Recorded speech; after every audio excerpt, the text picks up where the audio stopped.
nimfa Filuś ma 18 lat. Tyle lat też jest u nas. Niedawno obchodził urodziny. Jak zwykle z tej okazji mieliśmy przepiękny urodzinowy tort. Filuś nie był nigdy samotnym ptaszkiem. Miał kolejno 2 partnerki, Lilkę i Kasię. I dochował się z nimi kilkanaścioro dzieci.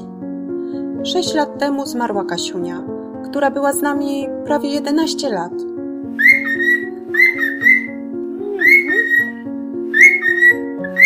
Ślicznie. Kochany Filuś. To Kasiunia spać chce. Filusiowi się nie chce spać.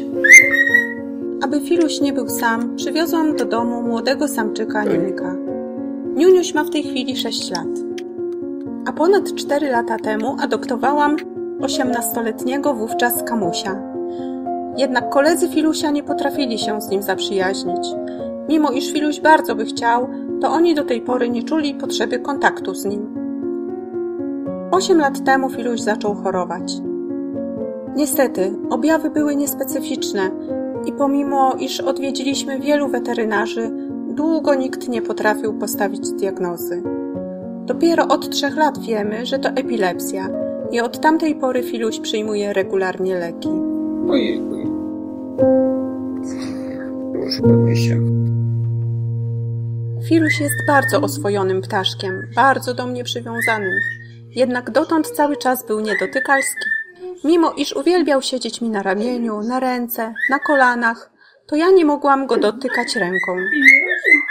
Jaki kochany ty jesteś. Przyszedł pośpiewać pani. No kochany.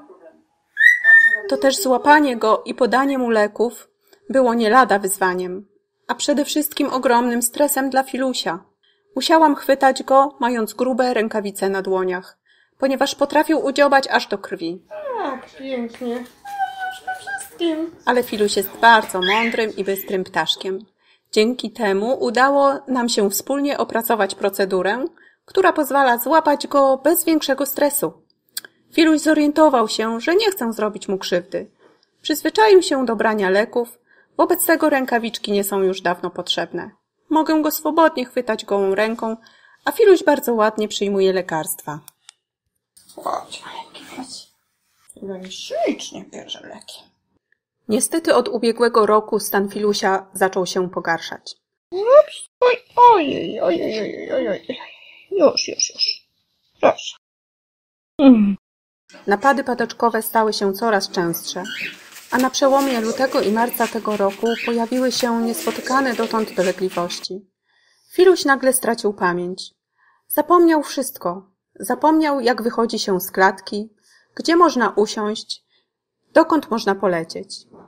Zapomniał rozkład mieszkania, zapomniał swoich kolegów, zapomniał również nas, swoich opiekunów.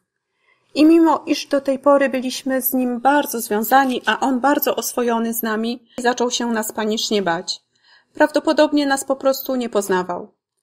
Do tego doszły problemy z lataniem, a przede wszystkim problemy z utrzymaniem równowagi. O Boże, kochany. Filuś nie potrafił utrzymać się na żertce lub nie potrafił dolecieć do miejsca, w którym chciał wylądować. Zwykle nie trafiał, albo trafiał, ale natychmiast spadał na podłogę.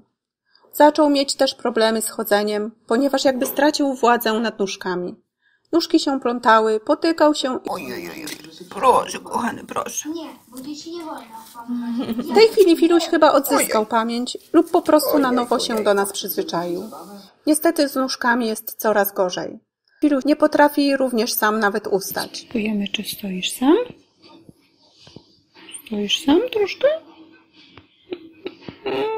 Nie możesz stać? Oj, bieduleczko. Aby utrzymać go w dobrej kondycji, stosujemy u niego rehabilitację. Polega to na tym, że podtrzymując go dłonią, chodzimy po pokoju. My na kolanach, a Filuś na nóżkach. Bardzo lubi te przechadzki po domu. Filuś nie jest w tej chwili w stanie sam egzystować, ale przy naszej pomocy całkiem dobrze sobie radzi.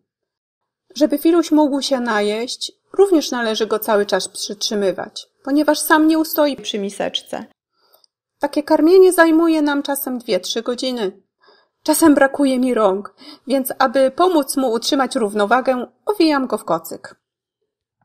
Wiemy, że Filuś już nigdy nie będzie chodzić. Prawdopodobnie są to problemy neurologiczne. Być może są efektem udaru, który Filuś mógł przejść. Być może są też efektem wielu napadów padaczkowych, które Filuś miał przez ostatnie 8 lat. Ale wiemy też, że nie możemy zaprzestać rehabilitacji. Pozostanie już niepełnosprawny, ale dzięki aktywności fizycznej jest wesoły i cieszy się życiem.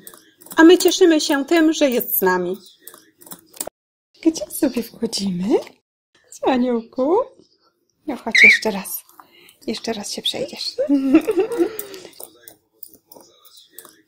No pięknie. Pięknie wchodzimy. Jego koledzy w tej chorobie Filusia diametralnie zmienili swoje nastawienie do niego. Ale ładnie sobie jecie? Zobacz, jak ładnie sobie jedzą razem. Komulek jest kochaniutki też. Przyszedł do Filusia. Zrozumiałam, że powiedzenie prawdziwych przyjaciół poznaje się w biedzie ma zastosowanie również w świecie zwierząt. Kamuś i Niuniek stali się bardzo przyjaźni wobec Filusia, a Niuniuś wręcz opiekuńczy. Często przylatują do kolegi, aby z Filusiem razem jeść. Wyraźnie widzę, że Filuś jest wtedy bardzo ożywiony i apetyt ma wtedy dużo lepszy. Filuś śpi w transporterku otulony kocykiem pod żarówką grzejną przy moim łóżku. Niuniek bardzo często rano przylatuje, siada na transporterku i widać, jak bardzo się cieszy, widząc Filusia. Przyszedłeś znowu przywitać się z Filuśkiem? Chodź. No, kochany, otworzymy. Zobacz. Otworzymy. Zobacz, Aniołku, zobacz, kto to jest. Zdarza się, że śpiewa Filusiowi, a Filuś wręcz to uwielbia. Prawie pokochał chyba Niuńka za to, że się stał dla niego takim dobrym kolegą. Z radości, że widzi Niuńka, sam potrafi czasem nawet jeszcze ćwierknąć. Bardzo się cieszę, że relacje między ptaszkami są w tej chwili tak pozytywne, a Filuś mimo swej ciężkiej choroby i dużej niedyspozycji może być jeszcze szczęśliwy.